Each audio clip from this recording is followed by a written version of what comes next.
right, Pierre. Running back starts sit week 1. I'm ready to film this. How about you? Yeah, let's do it. I'm ready to. Oh, actually, hold up a second. We got some questions, some draft lane questions we got to answer. Let's just knock these out real quick. Because speaking of running backs, all right, here's one. JCM, Bill, or James Cook. What? Okay. Hey, let's go to the next one. JCM or Chase Brown. Oh, come on. Okay, next one. JCM or Barkley. All right, pump the brakes here. Let's talk some sense. We're going to go through every matchup game by game and talk about the running backs that actually matter for fantasy, who you should start and who you shouldn't. First, here are the running backs you don't need to think about. These are must starts in week 1 of fantasy football season. Bijan Robinson, Saquon Barkley, Jahmyr Gibbs, Christian McCaffrey, Derrick Henry, Ashton Genty, Jonathan Taylor, Bucky Irving, Chase Brown, Josh Jacobs, and Devon Achane if he plays. All right, here we go. Let's get to the first matchup of the first week, Thursday night. It's going to be a good one. Divisional matchup between the Cowboys and the Eagles. Well, one backfield's pretty subtle. The other one is the Cowboys. So let's figure out, are any of these running backs, honestly, even worth your time in fantasy? I don't see how they can be. Look, first of all, we don't even know how these touches are going to go. Who's going to get the bulk of the touches? Is it going to be a 3-way split? What's going to happen here? But also, the Cowboys offensive line that once used to be an elite offensive line is kind of a below average offensive line now. Not to mention, they're going against one of the best defensive line against the Eagles. I mean, Javonte Williams, Miles Sanders, Jadon Blue, Ezekiel Elliott out of retirement, Emmitt Smith, Tony Dorsett. I don't even care who the Cowboys starting running back is this week. Hard pass on all these guys. Yeah, exactly. And look, we think that the RB1 is Javonte Williams. And I know that it doesn't matter because I've been telling you all offseason, I'm not drafting Javonte Williams. And, the answer to the question, who's going to be the running back you want in Dallas for fantasy, is probably nobody. Look, this might change later in the season, but week 1 on the road in Philly doesn't matter. Hard pass. Now, because it's opening weekend, we're treated to a Friday game. Also should be a good one. The Chiefs at the Chargers. Now, there's some question here. With the Chiefs, they brought in some competition, but really, Isaiah Pacheco's probably the only one you should even consider. But how strongly do you consider him? Because it's a road game against the Chargers. It is against the Chargers, but look, the Chargers, they lost Joey Bosa. They lost Puka Ford. This is not the same defensive line we're used to. I mean, yeah, they have Khalil Mack, but Khalil Mack isn't going to just completely shut down this run game. I think Pacheco's totally fine this week. I feel really good about Pacheco, actually. I can't quite say a strong start this week, but I think Pacheco should absolutely be a solid start this week. And then I'll say whoever the RB2 is, I guess Kareem Hunt, not starting him. Yeah, so it's interesting because there are a few veterans in the mix there, but guys that really shouldn't pose a threat. This is still probably just Pacheco's backfield for the most part. Honestly, I think this might be the toughest RB starts a decision of the week because you feel like you probably should start Pacheco, but at the same time, he was drafted kind of as like a fringe RB2, and in deeper leagues, yeah, maybe you're starting him if you didn't go RB heavy early. In shallower leagues, you probably don't need to. The matchup is not ideal, but it's not, the worst either. So I think I'm just going to put him right there in that solid range. I think you can go with Pacheco. All reports he looks good in the preseason. He's healthy. And so, you know what? If you need him, then start him.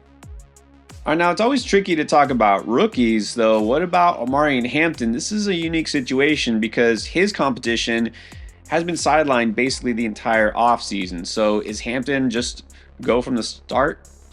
This is actually going to be one of my toughest ones this week. I'll say this, the Chiefs defense, for as good as it is, has not been great against the run. I know they got Chris Jones, but that's pretty much it. But look, the Chargers got a big blow to this offensive line by losing Rashawn Slater.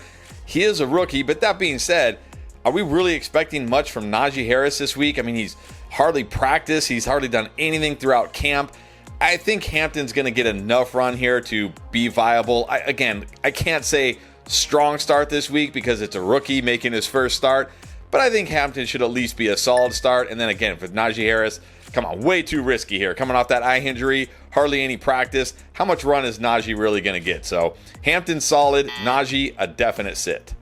I'll tell you what I think here because you know what? All of a sudden, as we're getting close to week one, we're hearing Najee might be ready for week one and everything looks good and all this. I call BS, right? I think Jim Harbaugh is totally playing the game, trying to pretend like we're going to see Najee out there. The guy hasn't done anything on the field basically all offseason. We don't even know if he can open his eye. Look, I don't think we even see Najee touch the ball. And if he does, he's not going to do a whole lot in week one. So I'm not even thinking about him. But for that reason, I think Omari Hampton is a strong start from the jump. I think this guy's going to get a ton of carries. It's still going to be a, let's say, run first offense. I don't want to say run heavy because I feel like they are going to try to open it up a little bit more. But I think Hampton just dominates the backfield in week one. It's not a great matchup, but he's a great player. I'll tell you how strongly I feel about Hampton. Doing my picks for underdog this week. I'm taking the higher 49.5 rushing yards. Absolutely. I'm taking that. And if you haven't tried underdog yet, you know we've been doing best ball drafts all season. It's time to get those picks in for week one or your season long picks. If you sign up for the first time using code NGAME when you check out, you get a free pick paired up with this one or whatever your favorite pick is. That's an easy win. And remember, if you play $5, you win $50 bonus cash just like that. So try it out if you haven't yet. All right, now let's get to the Dolphins and the Colts. We know in Indianapolis, JT is an auto start. It should be pretty straightforward for Miami, right? Assuming Achane is good to go. But what if he isn't? Are we actually looking at either Ollie Gordon or Jalen Wright? And do you actually consider them in fantasy? Well, you can't consider Jalen Wright. He's already been ruled out for week one. So that basically leaves Ollie Gordon as the last man standing here. I mean, Alexander Madison's on season-ending IR. If Achane's not playing, I mean, they'll probably bring somebody off the practice squad. But are we really worried about these guys? It's not the best match. I mean, the Colts defense is okay, right? They're not terrible. And the Miami offensive line is pretty terrible. But that being said, if Ollie Gordon's getting all the touches, you got to feel pretty good about him. I can't put him too high, though, because he is a rookie. We don't know how much trust he really has in this backfield. So I'm going to say, with or without Achane, a flex start. Yeah, this is just a big if. If Achane, heads into the game with either questionable designation or, worst case scenario, he's just out, which we don't anticipate. But look, if that happens, a setback or something, yeah, you know what? Maybe you should flex Ollie Gordon and just take a chance here. But it is still taking a chance. Otherwise, I think you're just out on anybody else in this backfield. And then the Steelers and the Jets looks like a pair of 1A, 1B type of situations here for both teams. Let's start with Pittsburgh. They got rookie Caleb Johnson. They still have Jaylen Warren there. Who are you more interested in? I'll be honest, between the two, I'm more interested in Jaylen Warren, but I don't really love this spot. I mean, the Steelers' offensive line is okay.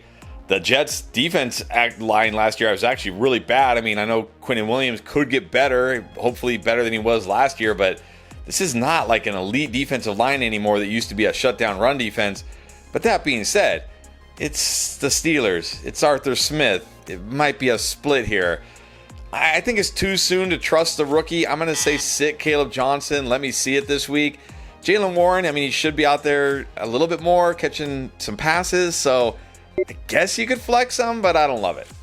Yeah, I really wish Caleb Johnson was in a different situation, but he's not. And, a lot of these rookies will get eased into things. I honestly am not even sure Caleb Johnson gets double-digit carries in this game. And this is not going to be a high-scoring game. It just probably isn't. Caleb Johnson, I think you've got to sit him and just be patient, see what happens. Jaylen Warren, he's always flexible because he catches passes, but again, you're just going for floor here. So, I mean, in a PPR league, you can flex him. If it's a standard league, then I would just sit him. And what about this Jets offense? I mean, Breece Hall, you think would be clearly the lead back, but that's not everything we heard in the preseason. And then is Braylon Allen actually in the mix? I think Braylon Allen's going to be in the mix, but the thing that really worries me here more than who's, the lead back or who's getting what carries is this is the Steelers with TJ Watt. And we know with TJ Watt, this is one of, if not the best defenses in the NFL. Without one of these guys getting clear the bulk of the touches, what can we really expect? What is really the upside here? Again, I'll say Breece Hall. I'll put him only in that flex tier this week because I do expect him to catch passes and if there's going to be a guy I think is going to get more of the carries, I still do think it'll be Breece Hall this week. It's just such a brutal matchup. And then Braylon Allen, I can't do it. Against the Steelers, TJ Watt, this defense, I mean, maybe he scores, but if he doesn't, he's probably going to be a terrible start for you. So I'm going to sit Braylon Allen. Yeah, Braylon Allen's another guy I was kind of high on in the preseason, draft season. I've got him on a lot of my benches. Keyword there, benches. You're going to have to wait and see exactly how involved he is. This is not the matchup. Look, if this game was in Pittsburgh, I would probably just say, forget it, sit both. But Breece Hall does have that big playability. They're at home. You can flex him. And I know some people are like, what? That's it? Breece Hall is just a flex? If you've been paying attention, yeah, right now, that's all he is. All right, in the Battle of the Cats, Panthers at the Jaguars. Talk about committees. All right, so in Carolina, we got Chuba Hubbard, but now Rico Dowdle joins him. What do you make of that? I think it sounds like Rico's just going to be more like the pass catching back here. I still think Chuba gets the bulk of the carries, gets the goal line carries, and this is one of the best running back spots of the entire week. Look, the Panthers quietly had a top 10 offensive line last year. It might even be better this year, and the Jags are still terrible on defense. I'm not worried about them stopping or not being able to stop the run at all. I think Chuba Hubbard's got to be a strong start this week. And in this matchup, I'll say Rico Dowdle's even worth a flex. Well, you know, I'm big on Carolina, that offense this year. This matchup, yeah, I think you almost have to start Chuba Hubbard. I think he dominates the backfield, but for that reason, I'm also going to say I don't think that Rico Dowdle is worth starting because I just don't think he's in the mix here. He's not a guy who's going to come in at the goal line and steal touchdowns. Chuba's still the stronger back here. I mean, they leaned so much on Hubbard last year, and Dowdle's the newcomer, so I just don't think he's worth starting in this week. But what about Jacksonville? I mean, we got three guys here. We legitimately aren't sure exactly how this is going to shake out. So what do you do here? Well, I'll say the easy one for me is I think you can just sit rookie Bashal Tutin. I think his role is going to be very limited this week. So then it comes down to, like, how do you feel about Bigsby and Travis Etienne? Look, the matchup is good, right? The Panthers, terrible against the run. We don't even think about it. Although, you know, maybe having Derek Brown healthy could help. Because remember, last year, Derek Brown went down early in the season and then their run game or the run defense completely collapsed. But I still don't expect this to be an elite run defense. The Jags O-line is not very good. I mean, my real worry here, though, is, again, how do these splits divvy up? I mean, yeah, maybe Etienne's catching passes and Tank's getting the early down run. Is that enough for me? I guess you could flex Tank or Etienne, but I don't want to. Yeah, it's tricky, but I'll say this, totally agree on Tutin. He's probably not going to be involved much, if at all, in week one. And so a lot of people think, well, this is just 50-50, right? Tank, Etienne, early downs, third downs. I've been on the Tank train all off season. For me, it's just picking up steam. Honestly, I think that Tank is the lead back here. He's the guy who's probably going to score a touchdown unless Etienne does something out of the backfield. I don't feel like they're going to be playing from way behind and Etienne's going to be, catching a ton of passes here. I guess I'm just high enough on Tank that I'll say I feel like he is at the very least this week a flex play, a kind of a high-end RB3 in a deeper league. Maybe you can even start him. Etienne, I just don't have a lot of confidence in. I'm going to sit him. All right, maybe not the most thrilling game of the week, but the Cardinals and the Saints does feature two really good veteran running backs still. Start in Arizona, you still got reliable James Conner, but does Trey Benson kind of enter the mix? We've heard some rumors that he might. We've heard rumors that he might, but I don't care. I don't think you can sit James Conner this week. I mean, the Saints might legitimately... the Saints probably going to be the worst team in the NFL, or maybe them and the Browns might have the worst offense, the worst defense. And game script's going to be positive for the Cardinals in this game. James Conner's been great since he went to Arizona. I mean, he was even great, a couple years in Pittsburgh back in the day. I think James Conner has to be a strong start this week in this matchup. I'm not worried about Trey Benson here. Let me see Trey Benson get significantly more involved before I think about benching James Conner. And then, of course, for Trey Benson, that being said, I can't start Trey Benson yet. Yeah, well, here's the thing is maybe we're being too harsh here on the Saints, but I do feel like they're going to be pretty bad this year. Positive game script should happen from the jump. Yeah, James Conner is almost a must start, very strong. I mean, he was pretty much a solid start every week last season. This is a great matchup. I'm going to be optimistic here. Look, if game script goes their way, maybe Trey Benson gets enough carries that you could throw him in your flex spot. But again, this would be only if you really need to. So on the other hand, there's New Orleans. Look, if they're going to be that bad and they got whoever at quarterback, is that good or bad for Alvin Kamara? Well, it's obviously bad for Alvin Kamara. We want our running backs, touching the ball a lot and scoring touchdowns. But this is still a guy we know is going to catch a ton of passes. And I don't think Spencer Rattler, Tyler Shough, whoever is a quarterback, I think Rattler's going to start. But that doesn't mean Shough can't come in the second half. Whoever it is, they're going to check it down to Kamara enough. So I think, in your PPR leagues, Kamara has enough value. He'll get enough early down run. He'll catch enough passes. I can't say strong start, even though Alvin Kamara's gotten off to strong starts the last couple of years. I'll just say solid here, and I'll say whoever the RB2 is, which it sounds like Kendre Miller right now. Yeah, not enough here for the RB2 in New Orleans. No, definitely not good enough for Kendre Miller or anybody else in that backfield. But here's the thing is, the Saints are one of these teams that Alvin Kamara is their third down, passing down back. He's the everything back, basically. I'm thinking game script here. I feel like Alvin Kamara is going to be the guy that they lean on. Basically, first, second, third down, every down. He's going to get a ton of check down targets because I was actually surprised to look into this last year, when Derek Carr was let go or when he was out with injury. Alvin Kamara got more targets because guess what these young, inexperienced quarterbacks who aren't very good at throwing the ball down the field do? They check it down. I feel like he could catch like 10 plus passes and have one of those games because that's basically going to be the Saints' only hope of escaping here without getting blown out. So I'm going to say Kamara this week might actually be a strong start. All right, here's the one that a lot of you have been waiting for. We're going to talk JCM, but look, Giants Commanders, let's start with the G-Men here. What do you make of this backfield? Is it going to be a 1A, 1B, or is Tracy the clear leader? I think Tracy's going to be the clear leader this week. Remember, Scadaboo missed a lot of training camp with that hamstring injury, still working his way back. He did play in that last preseason game, but I think Tracy's going to be the preferred guy here. This is like a weird spot where it's like you have the Giants with arguably the worst offensive line. If it wasn't for Andrew Thomas, they probably would have the worst offensive line, versus the Commanders, who have arguably one of the worst defensive lines unless Dan Quinn can work some magic here. So it's like, who breaks here? Which guy breaks here? So I can't get too excited by any Giants running back in this offense, but I think Tyron Tracy should at least be solid in this matchup. Scadaboo, I still like him long term, but too soon this week.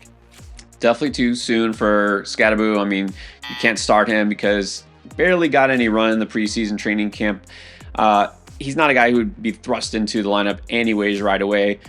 I've been a kind of a Tracy truther. I think that he's the guy there, but I'm keeping it real. On the road against a pretty good Washington team, even if that D-line isn't great, I think the Giants O-line and offense is less great. So I think he is a solid option if you did wait on RB2, because he also will be the primary receiver out of the backfield, and he's got that explosive run ability. But yeah, I can't feel great about him in this matchup. All right, so if you skipped ahead, just wanting to hear about Bill, here it is. We got the Washington backfield that now consists of Austin Eckler, Chris Rodriguez, and Ja'Cory Krosky-Merritt. What are your expectations week one? My expectations are a frustrating committee for everybody involved here. And look, the Giants, you think bad. The Giants have a good defense. Like they have two top 5 edge rushers they drafted the last 2 years. They have good players on that interior line, a good nose tackle. Like they have a good defensive line. I don't think the Commanders are just going to come in and run all over the Giants. So I think it's too soon for JCM. Look, if he's on your bench and he has a great game, awesome. Going into next week, we'll say, hey, yeah, maybe we feel good. Start this guy. But this week, I just think it's too soon. I think it's too soon for all these guys, honestly. JCM, Austin Eckler, Chris Rodriguez. Let me see how it shakes out first. It's week one. There's no buys. There's no major injuries. You shouldn't need these guys. I'm going to sit them all. Yeah, that's exactly it. I mean, based on where you were able to draft them, unless you really, really reached for Bill, there's no way that you shouldn't have at least 2, 3, maybe 4 running backs that are higher up on the totem pole than them. So you can just sit and wait. You drafted Chris Rodriguez, your last pick, great. Keep him on your bench and wait and see. You got JCM, great. Let's see what happens here.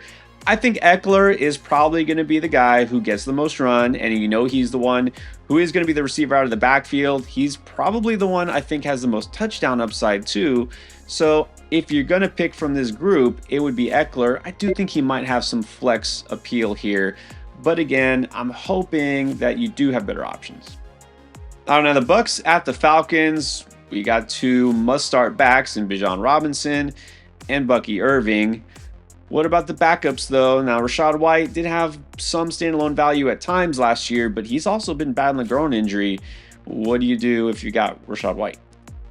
Rachaad White, Sean Tucker. I mean, Rachaad White, we don't even know off the groin yet at the time we're filming this. Sean Tucker, it's a great matchup, right? Look, the Bucs have a vastly improved offensive line the last 2 years. It's a great matchup here, but how many touches are these guys really getting? Bucky Irving, he's probably going to smash this week. But these guys, I'm not starting Rachaad White or Sean Tucker.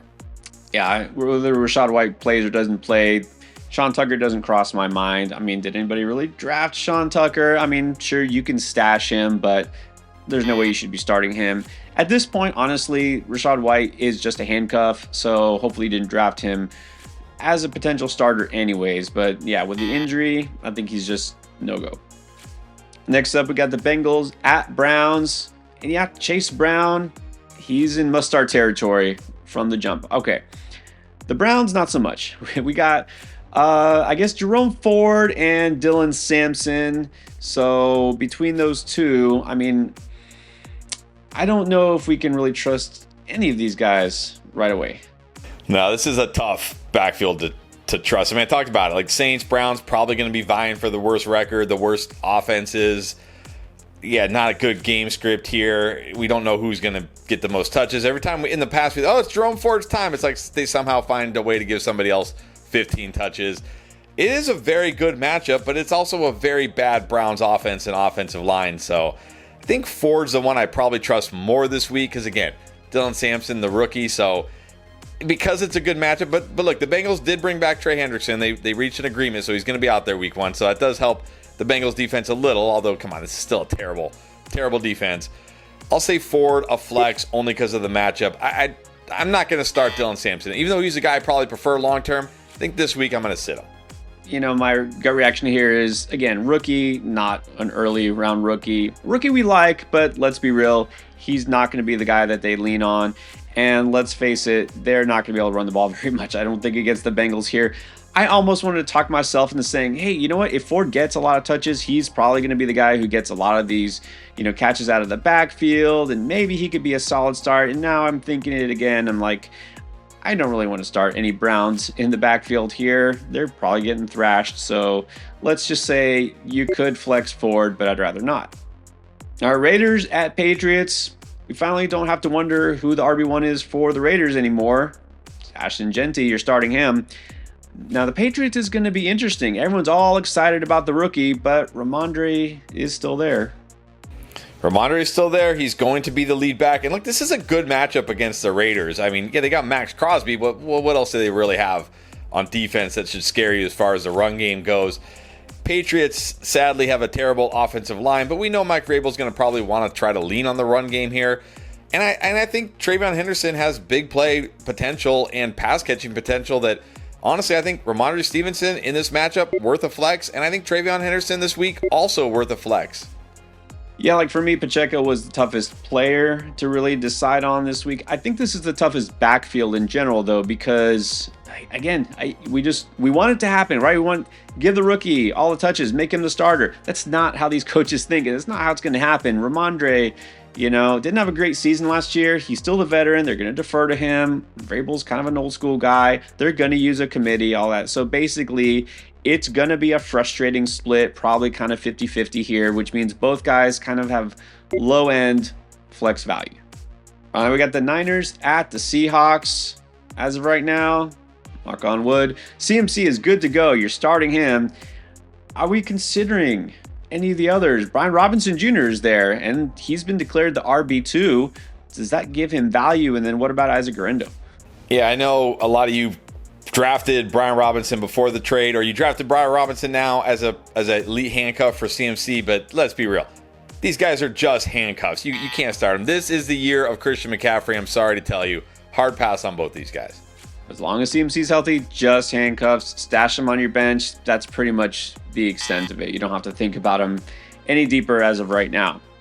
Now in Seattle, I mean, we've been talking up Kenneth Walker a whole lot. Almost surprised that we're not calling him a must start, but still got to be at least pretty strong. And then where's that leave Charbonnet? Yeah, this is a great matchup. Like the 49ers, again, you think like, ooh, tough defense, but they really haven't been. And it's like Nick Bosa, and then who else do they have to stop the run here? Kenneth Walker, I think, is a strong start this week. Now, I do know there's some rumblings because he's missed a lot of practice that maybe we see more Charbonnet than we want, but I'm still going to put Walker in the strong start. Charbonnet is a tough one for me because, again, if he gets, a decent amount of touches in this offense, he's probably going to have flex value. We know he can catch passes, but the risk here is that it's all Walker. So I'm going to begrudgingly say sit Zach Charbonnet, although I could see him putting flex value out there. Yeah, we've heard a lot of hype suddenly about Charbonnet, but what I'm hearing also is, they're saying, in fact, JSN was quoted the other day saying that Kenneth Walker is like the lifeblood of this offense or something like that. Like he's the heartbeat of this team. Kenneth Walker is the guy, right? Kenneth Walker is the one who's going to thrive here. Charbonnet really only had value last year for the most part when Walker was hurt or not 100%. You got to start Walker here, strong start, and you don't have to start Charbonnet. All right, another pair of interesting backfields here. We have the Titans at the Broncos. All right, so we've also talked a lot about Tony Pollard this preseason. Tyjae Spears has been battling injury, so what goes on in this matchup? Well, I think what goes on is Tony Pollard gets the bulk of the touches. Even if Tyjae Spears plays, I want no part of Tyjae Spears. The unfortunate thing here for the Titans is I've been talking up the Titans all offseason, and they have to start against the Broncos, like the terrible matchup. So because of that, I can't get too excited about Tony Pollard this week. I mean, Cam Ward's first start against an elite defense. Like, what are we really expecting here? So I'm still going to say Tony Pollard's solid because he'll have the touches. He's got touchdown upside, but can't get too excited here. Well, maybe I'm just in high spirits because the season's starting here. Week 1, I'm going to say Tony Pollard, as much as we talked him up. I know it's not a great venue here to play in Mile High against that Broncos defense and all that, but I think Tony Pollard is a strong start. It's Cam Ward's first start. They are going to lean as much as they possibly can on this running game. They're going to feed Pollard. And so I think any guy talented as he is who gets potentially 20 plus carries, I think he's got to be a strong start here. And then in Denver, well, this is another one of those weird mixes. You got the veteran, you got the rookie. We know the rookie's probably better, but we don't know how much run he'll get in week 1. So Dobbins, Harvey, what's the deal? This is a tough one. You talked about the Stevenson, Travion Henderson thing. I feel pretty confident about that one, like what we're going to see, like Stevenson early, Henderson pass catching. This one, I honestly have no good feel for how it's going to go, but it's a good matchup. They're in a great offense behind a great offensive line. I'm just going to say both these guys, both J.K. Dobbins and R.J. Harvey, worthy of a flex start this week.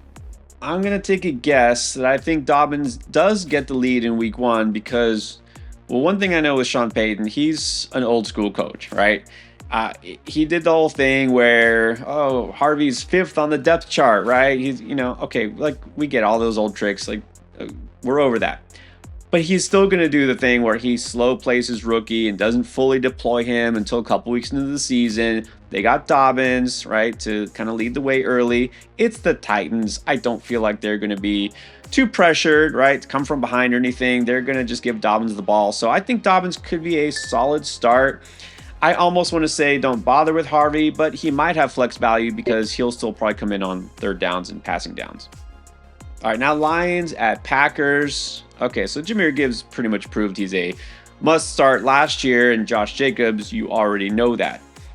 Now, what about Monty? Now that he's back in the mix, I mean, he's usually at least solid, right? Yeah, I think you got to be at least solid this week. I will say I'm a little nervous about this Lions offensive line. They lost a lot of key pieces here, but this Packers defense, run defense, doesn't scare me whatsoever. We know Monty's got touchdown upside every week. Got to be a solid start. Yeah, I mean, he's one of the few guys you feel like he's always just right there, right? Never your favorite, never your least. He's always solid because he always could score a touchdown. He is going to get the ball, much to the chagrin of Jahmyr Gibbs owners. Monty is still there. So you got him. You can start him. All right, here's another fun one. Texans at the Rams. All right, so Joe Mixon officially on IR. You know he's going to be out at least for 4 games. We'll see how much longer. We got Nick Chubb. We got Woody Marks. And I guess we have Dameon Pierce here. Let's see if we can figure this one out. Well, I'm going to break this one down as simply as I can. Let's see. Nick Chubb, over 30 years old, back-to-back seasons with major injuries. Woody Marks, a rookie who's played 0 NFL snaps, and Dameon Pierce, who's looked good for about a 7 to 8 game stretch in his entire career. Oh, did I mention the Texans have the worst offensive line? Yeah, hard pass on all these guys. Yeah, between the Texas teams, it's hard to figure out which backfield is more scary for fantasy between Dallas and Houston. I think I'll give the edge to Houston. Been telling you pretty strongly to not draft Nick Chubb, and even if you stash any of these guys, don't even think about it in week 1. Now for the Rams, I noticed that we're talking Kyren Williams. Is he not a must start anymore? Is there a concern here? Is just Jarquez Hunter kind of factor in? There's no concern for me, but I know if you look at where Kyren Williams is going in drafts, there's obviously people who have some concerns, so I thought we can't just throw him in the no doubt must start, even though for me, Kyren Williams is definitely a strong start this week. I know the Texans have a good defense, but I also know Kyren Williams is going to get all the touches, has a chance to score a touchdown. I'm not worried about any of the rookies here or second-year Blake Corum. It's going to be all Kyren Williams, strong start. He has to be a strong start. One of these players always has a good chance to score a touchdown. And again, if we're freaked out about Stafford, and maybe Sean McVay is a little worried about Stafford in that back, which he probably is, again, maybe they just lean a lot more on the run game and Kyren Williams, get some easy passes out of the backfield to Kyren Williams. They're playing the Texans. Maybe they are able to feed Kyren Williams. So yeah, he's pretty close to a must start. And this Sunday night, we have what might be on paper the best game of the week. It's the Ravens at the Bills. Derrick Henry, you're good. What about James Cook, though? He did miss a lot of time this offseason with that hold-in, but then he did get paid. And then does that mean Ray Davis might mix in more than we expect? I don't think so. I think James Cook will be fine. I mean, like you said, they just paid him. He signed, I think, with enough time here where he can get enough practice reps in. I mean, maybe he doesn't get his full complement of snaps, but let's be real. Like, James Cook isn't a guy that's out there 80% of the snaps getting a ton of touches. We like the efficiency. We like the pass catching. We like the touchdown upside. I think he's going to have all that this week. The only problem here is it's the Ravens. It's a good defense, so I can only put him in the solid start tier this week. Yeah, James Cook, I feel like, is being a little undervalued in draft season when it comes to your start-sit decisions. He should be your RB2 pretty much every week. Again, I feel like this isn't the best matchup, but it is a home game. The Ravens defense is good, but not dominant. So I'll say based on his touchdown upside, I think he's a strong start. Then Monday night, we have the Vikings at the Bears in Soldier Field. All right, so this kind of new look Minnesota backfield. We got Aaron Jones and then Jordan Mason in the mix here. I know you preferred Mason in draft season, but do you prefer him in week 1? I think in week 1, I'm just going to say both these guys are a flex. I mean, the Bears, the defense could be better, but I still don't think this is going to be an elite defense. So I think there's enough here for both of them behind a good offensive line. I'm just going to kind of cop out, say week 1, they're both a flex. Well, I'm sort of copping out too. I feel like this is going to be as close to a even split as possible. Yes, Mason will get more short yardage, possibly goal line work, but Jones will get the receiving work. He also has big play touchdown upside, but I don't know. This Bears defense doesn't really scare me too much. I think Minnesota in J.J. McCarthy's first game, keep in mind, I feel like they lean more heavily on the run, so I think I have both these guys as solid options. And for the Bears, got DeAndre Swift, and then, well, probably the number 2 guy behind him looks like it's the rookie Kyle Monangai. What do you think? I think I really like DeAndre Swift this week. I mean, the Vikings defense doesn't scare me. The Bears have a vastly improved offensive line here. He catches passes. I expect to see a good Bears offense. Nothing like what we saw last year. I don't expect to see much of the rookie or Rashawn Johnson. So for me, DeAndre Swift, I can't go as high as strong start because for me, that's like reserved for those guys like you barely even have to think about it. But he's definitely a very solid start. Nobody else on the Bears I want to start, though. must be in a good mood today, or I just feel like these teams are going to go run heavy. I'm going to say DeAndre Swift gets a ton of touches in this game for a lot of the reasons I've mentioned. Some of those other games, you know what? Yeah, they want to unleash Caleb Williams and all these weapons, but they're probably going to establish the run. He's going to catch a lot of passes out of the backfield. And again, there's no competition here, which is why I like Swift so much. During draft season, I like him in week 1. If I got him, I'm pretty much starting him because I probably drafted him as my RB2 anyways. All right, there it is. Week 1, start sit. It's finally here. That was the running back one, but hey, you need help at every position and more. So check out the week 1 playlist right here.